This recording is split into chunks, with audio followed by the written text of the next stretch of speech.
Regresamos entonces a Propuesta Crítica a través de Fe y Alegría. Les recordamos que nuestros números de contacto son 0212-564-3911 y 0212-564-8978. Les repetimos, 0212-564-3911 y 0212-564-8978. Y también tenemos un hashtag, ¿verdad?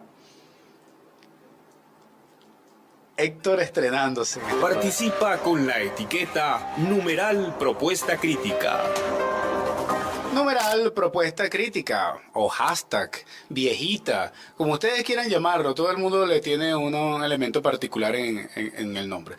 Vamos a incorporar en este segmento a Gustavo Martínez, además coproductor del programa, pero también va a estar con nosotros un poco analizando el titular que quedaba pendiente, pero vamos a hacer una cosa, vamos a tomar la sección de los que dicen los de abajo. Propuesta Crítica, lo que decimos los de abajo. Buenos días, soy trabajador Cobut y no puedo opinar porque en realidad no conozco los acuerdos que se llegó entre el gobierno y la oposición. Sí, buenos días, mi nombre es Jesús Sampaio, entrenador de la empresa privada y de verdad no conozco cuáles fueron los acuerdos que llegó en la mesa de diálogo.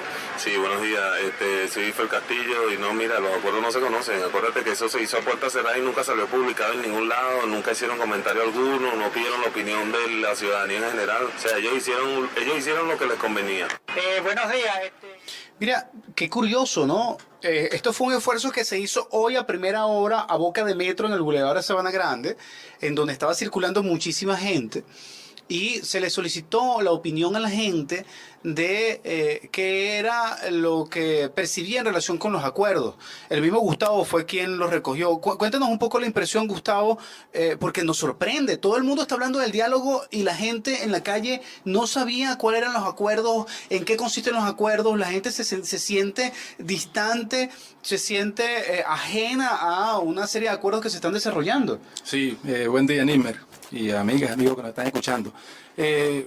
Bueno, al final 3 personas se animaron a compartirnos el testimonio y lo que evidencia es que refleja lo que es el carácter de este par de cúpulas, ¿no? Tú hablabas hace rato del régimen, o sea, el régimen de estas cúpulas, de la cúpula del PSUV y de la cúpula de la MUT. Sí, fue temprano, yo desde las 7:30 de la mañana estaba en el Boulevard de Sabana Grande. Y no solamente las 3 personas que al final se animaron, sino muchas otras que decían, no, mira... ¿Cuántas pudiste tocar de las cuales solamente respondieron 3? Entre 16 y 17 personas. ¡Qué bárbaro! Sí. Y solamente 3 se animaron, a responder, porque al final la gente, al desconocer, no querían dar una postura porque estaban desinformados. Pero la coincidencia era esa, ¿no? O sea, desconocemos, no sé, no hago parte. Además que eran personas que dejaban ver que tenía inclinaciones políticas obvias, o sea, algunas hacia el gobierno, su gobierno, y otras hacia la Mesa de Unidad Democrática. Pero, y esto viene a reflejar, entre otras cosas, creo que una de las personas que finalmente se animaron lo decía, es que todo lo hacen a puerta cerrada, o sea, no nos consultan, no nos toman en cuenta, y eso, entre otras cosas, porque fíjate, si algo ha venido en los últimos tiempos, decreciendo, ha sido lo que en algún momento lo pudo lograr y se pudo constatar principalmente a través del resultado electoral del año de diciembre de 2015, en el resultado de las elecciones parlamentarias, que incluso algunos voceros, como el mismo Luis Vicente León, se los dijo y se los avisó y le dijo, miren, a la Mesa de Unidad Democrática no se crean ustedes que todos esos votos les pertenecen a ustedes. Boca con eso, se los advirtió y se los recalcó.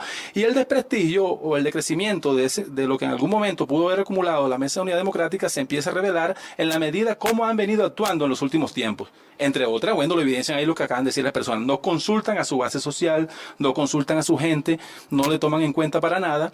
Y bueno, se evidencia entre esto. O sea, acaban de tomar unas medidas o acaban de llegar a unos acuerdos, como tú hace rato lo decías, que es bastante curioso, ¿no? Porque más allá de que algunas personas no se hayan animado a declarar, no quiere decir que no pudimos compartir un poco con alguna. Por ejemplo, una persona resaltaba algo que tú perfectamente reflejabas al inicio del programa, que, bueno, pero ¿cómo se entiende eso, por ejemplo, desde el gobierno que nos dijo siempre utilizó la tesis de la guerra económica para explicarnos el tema del desabastecimiento, de la falta de medicina, de la falta de medicamentos, y ahora sale haciendo un acuerdo o uno de los 5 puntos que hicieron público precisamente con la Mesa de Unidad Democrática, que era la expresión política de ese factor que decían que eran los que estaban llevando a cabo la guerra económica. Y la Mesa de Unidad Democrática, que en todo momento estuvo diciendo, mira, el gobierno es responsable y todo eso, se presta y también firma en conjunto estos 5 puntos y dicen, bueno, que ahora van a trabajar en conjunto para enfrentar aquellos factores que hasta ahora han sido los que han estado boicoteando la economía. Bueno, entonces ahora uno se pregunta,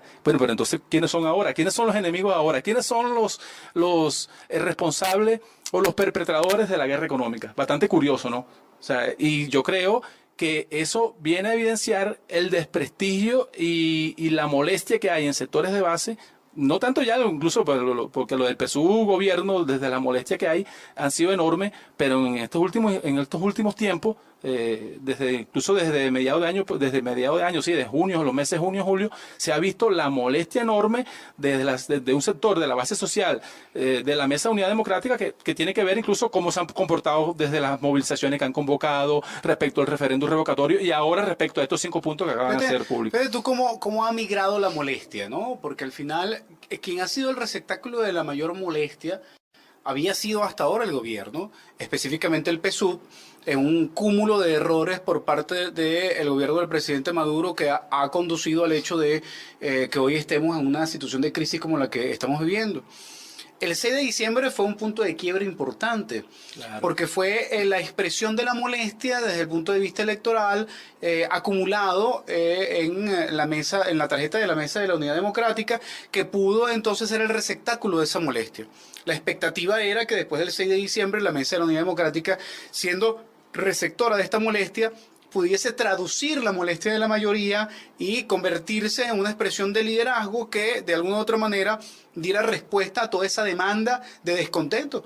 Ahora, lo que ha sucedido casi un año después es que la Mesa de la Unidad Democrática no ha podido traducir ese descontento al punto que ha tenido que sentarse con su antagónico, con el gobierno, a pesar de estar aparentemente en una situación de ventaja desde el punto de vista electoral, desde el punto de vista político, para tener que conciliar y generar una serie de acuerdos que a todas luces el sector más beligerante, la opinión pública de la oposición de derecha en torno a la Mesa de la Unidad Democrática hoy desprecia.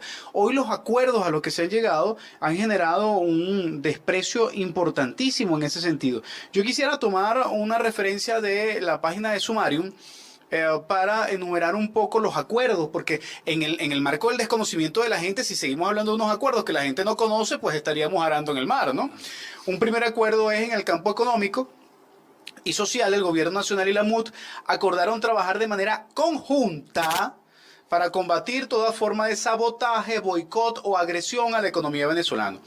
Decidieron priorizar en el corto plazo la adopción de medidas orientadas al abastecimiento de medicamentos y medicamentos. Pregunto yo, ¿la Mesa de la Unidad Democrática tendrá capacidad de abastecer medicamentos y alimentos?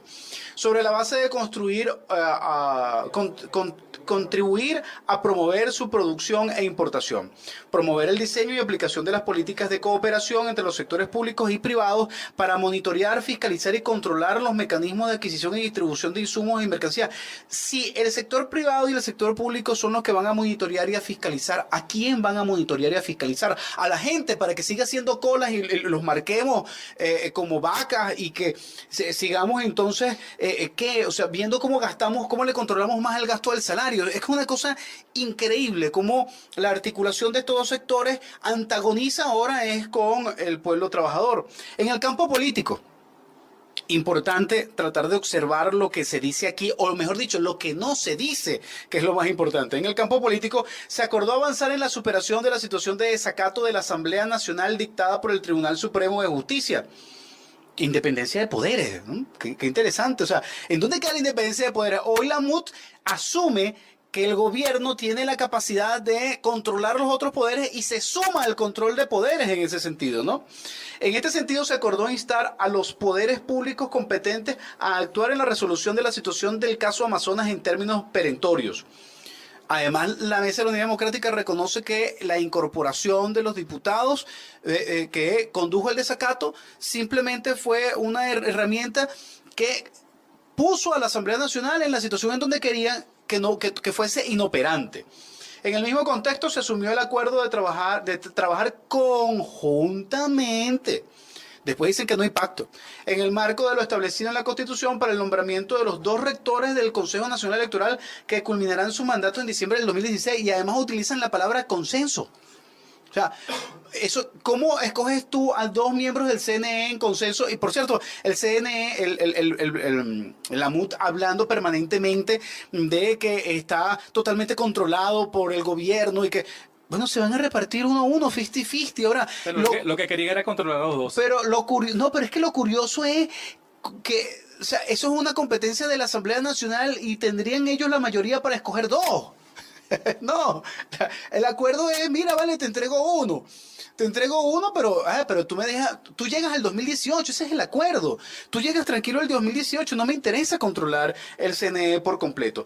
Tercero, y este es en el marco político.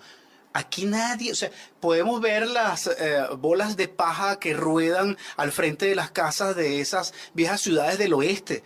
En la desolación del referéndum revocatorio, lo dejaron como pueblo fantasma. El aspecto democrático en general, o sea, no solamente respecto al punto del referéndum revocatorio. Así es. El tercero, en el marco de la soberanía nacional y en resguardo de la integración territorial, acordamos nuestra posición unánime de defensa de los derechos legítimos e inalienables de Venezuela sobre el Esequibo y defensa del Acuerdo de Ginebra de 1966. Esto está muy bien, pero discúlpeme, a esta hora no se puede decir groserías, pero lo que provoca es decir una buena vulgaridad y después de decir esa buena vulgaridad, decirse, o sea, ¿quién tiene como punto de agenda en este momento el asunto del Esequibo dentro de la crisis nacional?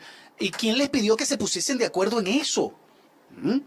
4, y vamos al próximo corte, se adoptó la declaración conjunta de convivir en paz. Ese lo vamos a analizar en el próximo segmento. Y en el quinto, con el propósito de reforzar la institucionalidad del diálogo, se decide incorporar a la mesa a un gobernador por cada una de las partes. Por cierto, ya están Tarek El Aizami y Henry Falcón. O sea, ratificaron lo que ya tienen decidido de una vez. En el próximo segmento vamos a meternos en profundo con este documento para tratar de develar realmente cuáles son los elementos que subyacen a este acuerdo.